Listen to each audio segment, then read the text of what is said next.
রাসূলুল্লাহ সাল্লাল্লাহু আলাইহি ওয়াসাল্লাম বলেছে এটা হচ্ছে রিয়াদুল জান্নাহ। তিনি বলেছেন যখন তোমরা রিয়াদুল জান্নার পাশে দিয়ে যাবে তখন তোমরা সেখান থেকে একটু গ্রাণ গ্রহণ করো।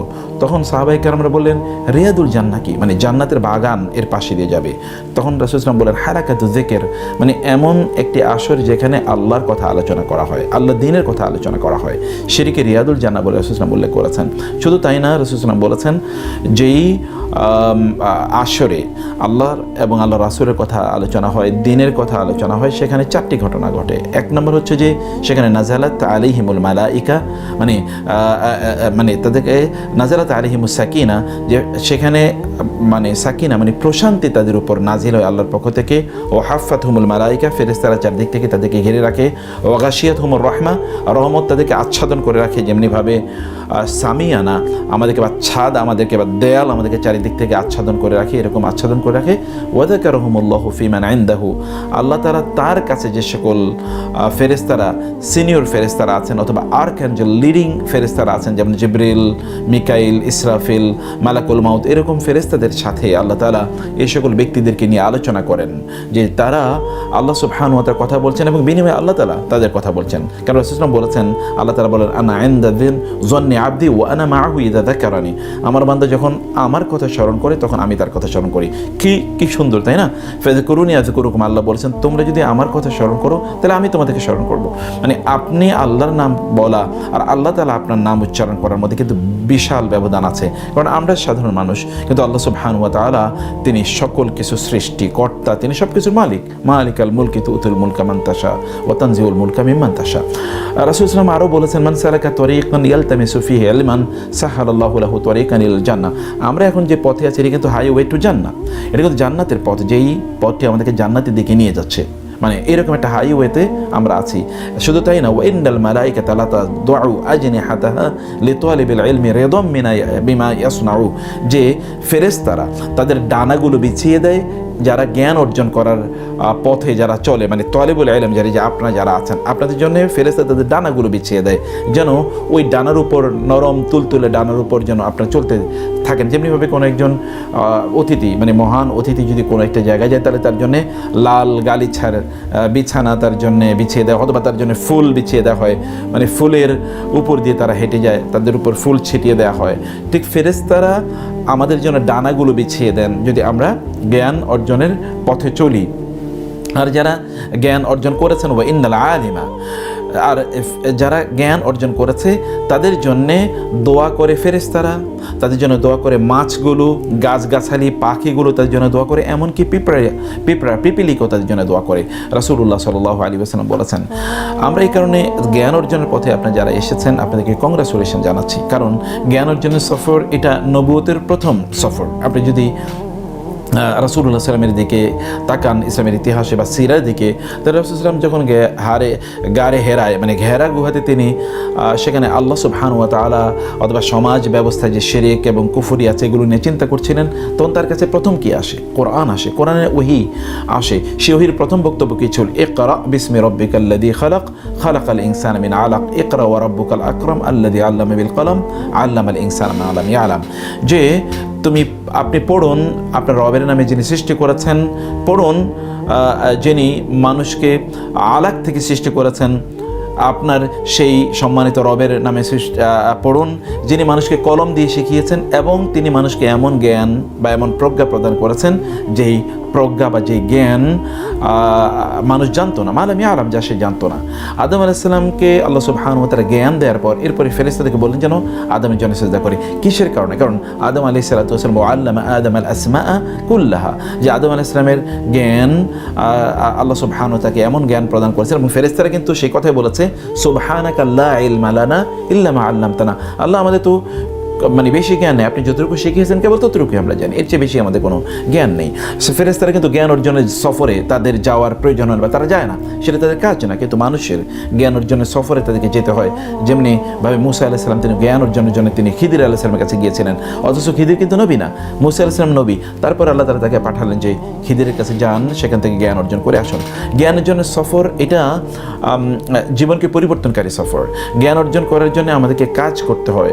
সালফে সালেহীন সালেহিন তারা তাদের সময়গুলোকে 3টা ভাগে ভাগ করতেন, এর মধ্যে একটা ভাগ রাখতেন জ্ঞান অর্জনের জন্য, সেটি দিনই জ্ঞান অর্জন এখানে প্রাইম। আমাদের সালাফদের সময় যদি আমরা তাকাই তাহলে দেখবো যে তারা দৌড়াদৌড়ি করতেন দিনই জ্ঞান অর্জন করার জন্য। আপনি যদি দেখতেন যে কেউ রাস্তায় দৌড়াচ্ছে তাহলে বুঝতেন যে তিনি তালেবুল ইলম, মানে দিনই জ্ঞান অর্জন করছেন। আপনি কোনো একজন মানুষ মারা যাওয়ার পর তাকে যে সকল প্রশ্নগুলো করা হবে তার মধ্যে সবগুলি দিনই জ্ঞান রিলেটিং। মান রব্বুকা ওয়ামা দীনুকা ওয়ামান হাদার রাজুল ওয়ামা ইলমুকা, মানে অথবা ওয়ামা আমালুকা বিমা আলিমতা, যে তোমার রবকে, তোমার নবীকে, অথবা তোমার দিন কি, এবং তুমি কি জ্ঞান অর্জন করেছো, কি আমল করেছো। দেখুন এগুলো কিন্তু প্রশ্ন হবে। So all of this questions are somehow are the relating to the knowledge. আমরা কি জ্ঞান অর্জন করছি? এখন দুনিয়ায় এমন একটা অবস্থা দাঁড়িয়েছে যে আমরা দুনিয়ার জ্ঞান অর্জন করছি, যেটা আমাদেরকে আল্লাহ সম্পর্কে মানে জ্ঞাত করে না, আল্লাহ সম্পর্কে অথবা আল্লাহর দিন সম্পর্কে, বা মানব জাতি কোত্থেকে আসছিল, কোথায় তাদেরকে আবার যেতে হবে, এই পৃথিবীতে তারা কতদিন থাকবে, এখানে থাকার পর তাদের অবস্থা কী হবে, এই সম্পর্কে থেকে কোনো আলোচনাই করার কোনো সুযোগ রাখা হয়নি। বরং আমরা স্কুল, কলেজ, ইউনিভার্সিটিগুলোতে দেখছি যে এখানে জ্ঞান বিতরণই করা হচ্ছে না।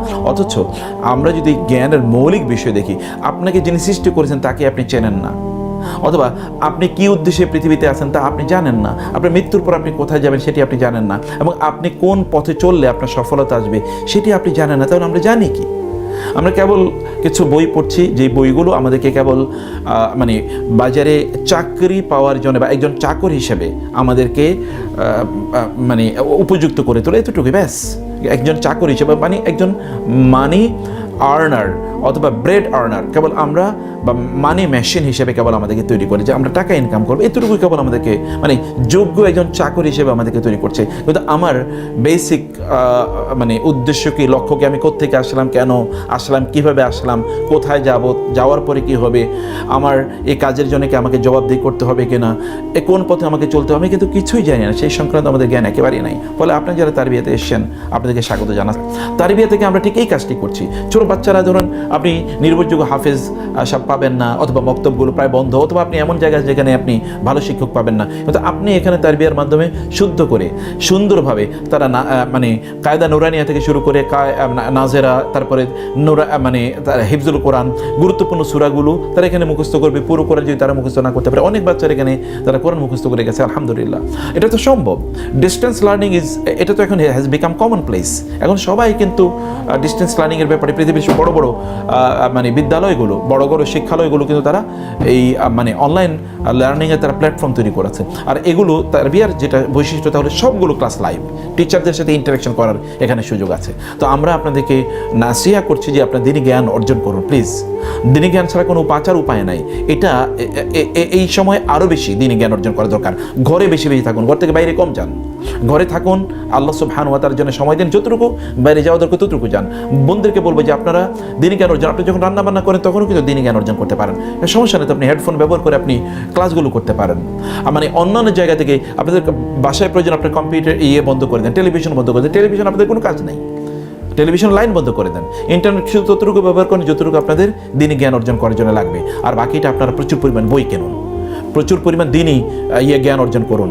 এর পাশাপাশি দুনিয়া পরিচালনা করার জন্য স্কিল অর্জন করেন বটে, কিন্তু দুনিয়ার স্কিলের পেছনে কতটুকু সময় দিচ্ছেন না দিনের পেছনে কতটুকু সময় দিচ্ছেন, এটা আপনাকে পরিমাপ করতে হবে। এর জন্য একেবারে আকাশ পাতাল না হয়ে যায় যে এখানে আপনার অফুরন্ত সময় দিনরাত দৌড়াচ্ছেন, কিন্তু এই জায়গায় আপনার কোনো সময় নেই। অনেক যুবক যুবতী যারা নতুন করে দিনে ফিরতে চান, এমন অনেকেই, এবং অনেক মায়েরা, বোনেরা, বিশেষ করে অনেক বৃদ্ধরাও আমাদের কাছে জানতে চান যে তারা তাদের নিজেদেরকে পরিবর্তন করতে চান, তারা দিনকে পরিপূর্ণভাবে প্র্যাকটিস করতে চান। এই জন্য তাদের করণীয় কি? আমরা আজকে আপনাদের সাথে এরকম নিজকে পরিবর্তন করার জন্য যা করণীয় এরকম কয়েকটি টিপস আপনাদের সাথে শেয়ার করব। কারণ মনে রাখবেন, নিজকে পরিবর্তন করার মধ্যেই রয়েছে আপনার কল্যাণ, এবং এর মাধ্যমে আপনার দুনিয়া এবং আখিরাতের সুখ সমৃদ্ধি সফলতা নিশ্চিত করবে এবং নির্ভর করছে এর উপরেই। এই জন্য আমরা প্রথম যে বিষয়টি আপনাদেরকে বলবো তা হলো যে আপনাদের ঈমানটাকে ঠিক করে নিন, আকীদাকে ঠিক করে নিন, আপনার তাওহীদের জ্ঞানকে আপনি পরিপূর্ণ করে নিন। আল্লাহ সুবহানাহু ওয়া তাআলা সম্পর্কে বেশি করে জানুন, আল্লাহ সুবহানাহু ওয়া তাআলাকে ভালো করে চিনুন। কারণ যে ব্যক্তি আল্লাহ সুবহানাহু ওয়া তাআলাকে চিনতে পেরেছে, জানতে পেরেছে, তিনি আল্লাহ সুবহানাহু ওয়া তাআলার সবচেয়ে কাছাকাছি তিনি পৌঁছে যান। এই জন্য আপনার ঈমানকে আপনি সুদৃঢ় করুন, এবং এটি করতে হলে আল্লাহ সুবহানাহু ওয়া তাআলাকে চেনার পাশাপাশি আল্লাহ সুবহানাহু ওয়া তাআলার সাথে শিরকের যত জিনিস আছে সেগুলোকে পরিত্যাগ করুন। বড় শিরক, ছোট শিরক, যেমন ধরুন রিয়া, আপনি কোনো কিছু করতে গেলে সেটি কেবলমাত্র আল্লাহ সুবহানাহু ওয়া তাআলার সন্তুষ্টির জন্যই আপনি করবেন। যেই ব্যক্তি এমনকি সালাত আদায় করে অথবা অন্য কোনো ইবাদত করে মানুষকে দেখানোর জন্য, সে কিন্তু শিরক করলো। অতএব এগুলো থেকে আপনাকে মুক্ত থাকতে হবে। আল্লাহ সুবহানাহু ওয়া তাআলা ছাড়া আর কারো উপর নির্ভর করবেন না, কেবল আল্লাহর উপর তাওয়াক্কুল করুন। ওমান ইয়াতাওয়াক্কাল আলাল্লাহি ফাহুয়া হাসবুহ, যে আল্লাহর উপর তাওয়াক্কুল করে আল্লাহ তার জন্য যথেষ্ট। আপনার যদি কোনো প্রয়োজন থাকে আল্লাহর কাছে বলুন, আপনার যদি কোনো সমস্যা থাকে তাহলে আল্লাহ সুবহানাহু ওয়া তাআলার কাছে বলুন, কেবল সাহায্য চান আল্লাহ সুবহানাহু ওয়া তাআলার কাছে। রাসূলুল্লাহ বলেছেন, তোমরা আল্লাহর কাছে চাও এবং এই ক্ষেত্রে তোমরা অক্ষম হয়েও না। আল্লাহ সুবহানাহু ওয়া তাআলা যেই সময় আপনার প্রার্থনাগুলো কবুল করবেন, সেই সময় আল্লাহ সুবহানাহু ওয়া তাআলার কাছে আপনার চাওয়াটি আপনি তুলে ধরুন। 2 নম্বর যে কাজটি করবেন তা হলো 5 ওয়াক্ত সালাত আদায় করবেন। সালাতের ক্ষেত্রে কোনো কম্প্রোমাইজ নন। যখনই আল্লাহ সুবহানাহু ওয়া তাআলার পক্ষ থেকে সালাতের আহ্বান আসবে, মসজিদের মিনার থেকে যখন সালাতের আহ্বান আসবে, তখন সকল কাজ বন্ধ করে দিয়ে সালাতে ব্রত হন, সালাতে মনোযোগী হন এবং সময় মতো সালাত আদায় করুন। কাজকে বলবেন যে সালাত আছে, সালাতকে বলবেন বা নামাজকে বলবেন না যে কাজ আছে। সকল কাজ বন্ধ করে সালাতে আপনি অগ্রসর হন, তাহলে আল্লাহ সুবহানাহু ওয়া তাআলা আপনাকে প্রায়োরিটি প্রদান করবেন এবং আপনার জীবনের সমস্যাগুলো আল্লাহ সুবহানাহু ওয়া তাআলা সমাধান করবেন। সালাতের সাথে কেবলমাত্র ফরজের সাথেই আপনার সম্পর্ক তৈরি না করে 12 রাকাত যে সুন্নাহ আছে, সুন্নাহ রাওয়াতেবা আছে, যে 12 রাকাত সুন্নাহ রাওয়াতেবা আমরা জানি, ফজরের 2 রাকাত, জোহরের 4 রাকাত এবং তারপরে 2 রাকাত, মাগরিবের 2 রাকাত এবং এশার 2 রাকাত, এই যে 12 রাকাত সুন্নাহ আছে ফজরের 2 রাকাত সহ, এই 12 রাকাত সুন্নাহ আপনি পড়বেন। রাসূলুল্লাহ সাল্লাল্লাহু আলাইহি ওয়াসাল্লাম বলেছেন, যেই ব্যক্তি দিন এবং রাতে 12 রাকাত সুন্নাহ আর রাওয়াতেবা পড়ে, ইল্লা বানাল্লাহু লাহু বাইতান ফিল জান্নাহ, আল্লাহ তাআলা জান্নাতে তার জন্য একটা বাড়ি নির্মাণ করেন। চিন্তা করে দেখুন তো, আপনি কত হাজার কোটি টাকা এই গোটা পৃথিবী ব্যয় করে কি জান্নাতে একটি বাড়ি আপনি নির্মাণ করতে পারবেন? তা তো পারবেন না। এই ছোট কাজটুকু করার মাধ্যমে আপনি জান্নাতে আপনার একটি বাড়ি নির্মাণ করতে পারেন। তৃতীয়ত যে কাজটি করবেন তা হলো যে আপনি যত ধরনের হারাম কাজ আছে, বিশেষ করে আপনার হারাম উপার্জন, আপনার হারাম যে কার্যকলাপে আপনার নিজের এঙ্গেজমেন্ট, এগুলো থেকে আপনার নিজকে আপনি বিরত রাখুন। হারাম গান বাজনা, নাটক, সিনেমা, মুভি ইত্যাদি দেখা থেকে আপনার নিজকে আপনি বিরত রাখুন। হারাম খাদ্য গ্রহণ থেকে, হারাম ইনকাম থেকে আপনি বিরত রাখুন নিজকে। ইন্নাল্লাহা তাইয়্যিবুন লা ইয়াকবালু ইল্লা তাইয়্যিবান, আল্লাহ পুত পবিত্র, তিনি পুত পবিত্র জিনিস ছাড়া কবুল করেন না, গ্রহণ করেন না। চতুর্থত যে বিষয়টি তা হচ্ছে যে মানুষের সাথে অপ্রয়োজনীয় মেলামেশা, অপ্রয়োজনীয় উঠা বসা, কথাবার্তা বলা, গাল গল্প করা, আড্ডা দেয়া ইত্যাদি থেকে আপনি নিজকে মুক্ত রাখুন। তাইলে আপনার ঈমানের অথবা আপনার ইবাদতের স্বাদ আপনি পাবেন। এবং পঞ্চম যে বিষয়টি, অপ্রয়োজনীয় সোশ্যাল মিডিয়াতে আপনার সময় ব্যয় করা থেকে আপনি দূরে রাখুন নিজকে, কারণ এটিও এক ধরনের অ্যাডিকশন এবং এই অ্যাডিকশনের আসক্তির কারণে বহু যুবক তারা দিন থেকে তারা বিচ্যুত হয়ে যাচ্ছে। কোনো না কোনো কারণে আপনি এই সোশ্যাল মিডিয়ার আসক্তির কারণে আল্লাহ সুবহানাহু প্রতি ভালোবাসা, দিনের প্রতি আপনার যে অনুরাগ, এগুলো সব কমে যাবে। সেজন্য এটা থেকে আপনার নিজকে আপনি দূরে রাখুন। অতঃপর ষষ্ঠ যে বিষয়টি আপনি করবেন তা হলো যে আপনারা পরনিন্দা অথবা গীবত, নামিমা এবং অহংকার ইত্যাদি থেকে আপনার নিজকে বিরত রাখুন। মনে রাখবেন, পরনিন্দা, গীবত যেটাকে আমরা বলছি, তারপর হচ্ছে অহংকার করা ইত্যকার জিনিস থেকে যদি আপনি আপনার নিজকে দূরে রাখতে পারেন, তাহলে গ্যারান্টির যে আল্লাহ সুবহানাহু ওয়া তাআলা আপনার অন্তরের মধ্যে ঈমানটাকে দ্রুত গ্রথিত করে দেবেন। আর আপনি যদি পরনিন্দা করেন, অন্যের ব্যাপারে গীবত করেন, নামিমা করেন, তাহলে এর মাধ্যমে কি হবে জানেন? আপনার যে ভালো কাজগুলো করছেন এগুলো সব ধ্বংস হয়ে যাবে। আপনার তাহাজ্জুদ ছিনিয়ে নেবে অন্যের পরনিন্দা বা গীবত। এবং আল গীবাতু তাআকুলুল হাসানাত কামা তাআকুলুন নারু আল হাতাবা, অর্থাৎ গীবত মানুষের ভালো কাজগুলোকে এমনিভাবে ধ্বংস করে দেয় যেমনিভাবে আগুন তার সামনে যে লাকড়িগুলো রয়েছে এগুলোকে ধ্বংস করে দেয়। তো তেমনিভাবে আপনি গীবত থেকে আপনি নিজকে আপনি বিরত রাখবেন। যে ব্যক্তির ব্যাপারে আপনি গীবত করছেন তার সওয়াব হচ্ছে, কিন্তু আপনার আমল নামায় গুনাহ হচ্ছে, এবং কিয়ামতের দিন আপনি গিয়ে দেখবেন যে আপনার সকল আমল ছিনিয়ে নিয়ে যাচ্ছেন ওই ব্যক্তি, কারণ আপনি তার বিরুদ্ধে গীবত করেছেন। সপ্তম যে কাজটি আপনি করবেন তা হচ্ছে যে বন্ধু মহলে যদি খারাপ কেউ থাকে তাহলে সাময়িকভাবে কমপক্ষে তার কাছ থেকে আপনি বিরতি নিন এবং আপনি একাকী সময় কাটান। প্রয়োজনে আপনি কিছুদিন একা থাকুন এবং মৃত্যুর কথা বেশি বেশি স্মরণ করুন। নামাজে আপনার সালাতের মধ্যে আপনার সাজদাটাকে দীর্ঘায়িত করুন, কারণ এর মাধ্যমে আপনি আল্লাহ সুবহানাহু ওয়া তাআলার সবচেয়ে নিকটবর্তী আপনি হয়ে যাবেন। আপনার সিজদায় আপনি আল্লাহ সুবহানাহু ওয়া তাআলার কাছে আপনার নিবেদনগুলো আপনি তুলে ধরুন। অষ্টম যে কাজটি করবেন তাহলে যে প্রত্যেক সালাতের পর আপনি কমপক্ষে 5টি করে কোরআন আয়াত তেলাওয়াত করুন কমপক্ষে, এবং বুঝে বুঝে তেলাওয়াত করুন, বুঝে বুঝে কোরআনের আয়াত তেলাওয়াত করুন। এটাকে আপনি আপনার রুটিন কাজ করে নিন, যে আপনি সালাতে হয় 5 মিনিট আগে যাবেন এবং তখন বসে কোরআন তেলাওয়াত করবেন, অথবা সালাতের পর অন্যরা বের হয়ে গেল আপনি 5 মিনিট সেখানে বসে কোরআন তেলাওয়াত করবেন। কোরআনের সাথে সম্পর্ক বাড়িয়ে দিন। কোরআনের সাথে সম্পর্ক বাড়ালে আল্লাহর সাথে আপনার সম্পর্ক বাড়বে, আপনার ঈমানটা তরতাজা হবে, প্রতি মুহূর্তে ঈমান বাড়তে থাকবে। আপনি ঈমানের পারদ দেখবেন যে এটা উপরের দিকে বাড়ছেই বাড়ছেই, যে কোরআনের সাথে আপনি সম্পর্ক তৈরি করতে পারেন। নবম যে কাজটি আপনি করবেন তা হচ্ছে যে মেয়েদের কথা বলছি, যে আপনারা প্রপারলি হিজাব করবেন, আপনার ঘর থেকে যখন বের হবেন পর্দা করে আপনার ঘর থেকে বের হবেন, পরিপূর্ণ পর্দা করবেন, তাহলে আপনার অন্তরে আল্লাহ সুবহানাহু ওয়া তাআলা ঈমানের নূর তৈরি করে দেবে। কোনো অবস্থায় আপনি আজনবী কারোর সাথে অপ্রয়োজনীয় কথাবার্তা বলবেন না। আপনার রবের সাথে আপনার কথাগুলোকে আপনি বলুন মায়াবী কণ্ঠে, অথবা খুবই আকর্ষণীয় অ্যাট্রাকটিভ সেডাকটিভ কণ্ঠে আপনি কথাবার্তা বলবেন না। আর ঘর থেকে যখন বের হবেন তখন পারফিউম ব্যবহার করে বের হবেন না, অন্যথায় আপনি জেনাকারিনী হিসাবে আপনার নাম ফেরেশতারা লিখতে থাকবে। এবং দশম যে কাজটি তা হচ্ছে যে আপনার ফোনে যদি এখনও অশ্লীল কোনো জিনিস থেকে থাকে, সিনেমা, মুভি অথবা আপনার ডিভাইসগুলো থাকে, ইমিডিয়েটলি এগুলোকে আপনি ডিলিট করে দেন। যদি গান থাকে এগুলোকে ডিলিট করে দেন, কারণ আব্দুল্লাহ ইবনে মাসউদ রাদিয়াল্লাহু তিনি বলেছেন ইন্নাল গিনা ইউমবিতুন নিফাকা ফিল কলবি কামা ইউমবিতুল মা আয-যারা, যে গান বাদ্য মানুষের অন্তরে নেফাকি তৈরি করে দেয়, যেমনিভাবে পানি গাছ উৎপাদন করে এটা তৈরি করে দেয়। 11তম যে কাজটি হবে তা হলো যে আজান এর উত্তর দেবেন। আপনি জানেন যে আজানের উত্তর যদি আপনি দেন তাহলে কি হতে পারে, একটি জিনিস হলো যে আপনি ইয়াকিনান আপনি জান্নাতে প্রবেশ করবেন, যদি আপনি আজানের উত্তরগুলো প্রপারলি আপনি প্রদান করতে পারেন। এর পাশাপাশি আজান শুনে যত লোক সালাত আদায় করতে যাবে তত লোক যত সওয়াব পাবে, আপনি কিন্তু একাততটুকু সওয়াব পাবেন। এবং 12তম যে কাজটি আপনি করবেন তাহলে প্রতিদিন কমপক্ষে 100 বার করে সুবহানাল্লাহ, আলহামদুলিল্লাহ, আল্লাহু আকবার, লা ইলাহা ইল্লাল্লাহ, আস্তাগফিরুল্লাহ, এবং সুবহান রাব্বিয়াল আযীম, সুবহান রাব্বিয়াল আ'লা, অথবা ধরুন সুবহানাল্লাহি ওয়া বিহামদিহি, লা ইলাহা ইল্লাল্লাহ, লা হাওলা ওয়া লা কুওয়াতা ইল্লা বিল্লাহ। এই সকল কাজগুলো আপনি প্রতিদিন এই তাসবিহ তাহলিলগুলো আপনি বেশি বেশি পড়বেন। এবং 13তম যে কাজটি আপনি করবেন তাহলে যে আপনি তাহাজ্জুদের সালাত আদায় করার জন্য চেষ্টা করুন। এবং এই কারণে আপনাকে আর্লি রাতে ঘুমিয়ে যেতে হবে এবং আপনি আর্লি উঠতে হবে। আপনি জানেন রাতের শেষ তৃতীয়াংশে মহান আল্লাহ সুবহানাহু ওয়া তাআলা প্রথম আকাশে নেমে আসেন এবং আপনাকে ডেকে বলতে থাকেন আপনার কী প্রয়োজন আছে আল্লাহর কাছে আপনি তুলে ধরুন, এবং এর মাধ্যমে আল্লাহ সুবহানাহু ওয়া তাআলা আপনার সমস্যাগুলো সমাধান করে দেবেন। আপনি একবার চিন্তা করে দেখুন, আপনার চাকরি হচ্ছে না আল্লাহর কাছে বলুন, আপনার বিয়ে হচ্ছে না আল্লাহর কাছে এই সময় বলুন। রাসূল সাল্লাল্লাহু আলাইহি ওয়াসাল্লাম বলেছেন, জিবরিল আলাইহিস সালাতু ওয়াস সালাম তার কাছে এই বিষয়ে বলেছেন, ফা ইন্না কিয়ামাল লাইলি শারাফুল মুমিন, যে কিয়ামুল লাইল একজন মুমিনের জন্য মর্যাদা এবং তার মর্যাদা বাড়িয়ে দেয়, এটা সমাজে তার মর্যাদা বাড়বে। আপনি যদি চান যে দিনের বেলা আপনার চেহারাটা আলোকিত হোক তাহলে আপনি কিয়ামুল লাইল করুন, অর্থাৎ সালাতুত তাহাজ্জুদ আপনি বেশি বেশি আদায় করুন। রাতে আর্লি ঘুমাবেন, আর্লি ঘুম থেকে উঠবেন, এবং সকালবেলা আপনি জানেন সকালবেলা কাজের মধ্যে কি বারাকা, সুবহানাল্লাহ।